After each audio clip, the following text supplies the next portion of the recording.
In this video, I'll show you how to create a window shutter reveal effect in Adobe Premiere Pro. This transition divides the frame into multiple shutter-like blinds that open to reveal the next clip, making the scene change feel clean, stylish, and dynamic.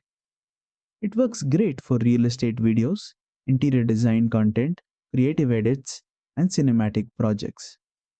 Let's get started. First, place your two video clips on the timeline and make sure they touch at the cut point where you want the transition. Now go to the effects panel, search for Louver. Once you find it, drag and drop it between your clips. Now, select the transition and open effect controls. Here are the most important settings. Blinds controls how many shutter slats appear. Increase it for more thinner blinds. Decrease it for fewer wider blinds.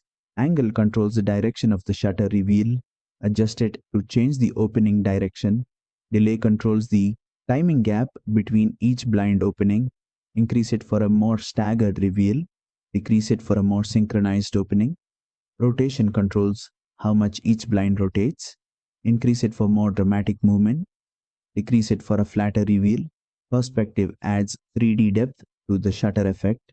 Increase it for more depth. Decrease it for a flatter look. Motion blur controls how smooth the animation looks. Increase it for more cinematic blur. Decrease it for a sharper animation. Use a shorter duration for a quick shutter snap. Use a longer duration for a smoother cinematic reveal.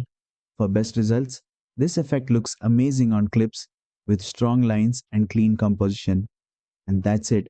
That's how you create a window shutter reveal effect in Adobe Premiere Pro. Don't forget to like, share, and subscribe for more tutorials.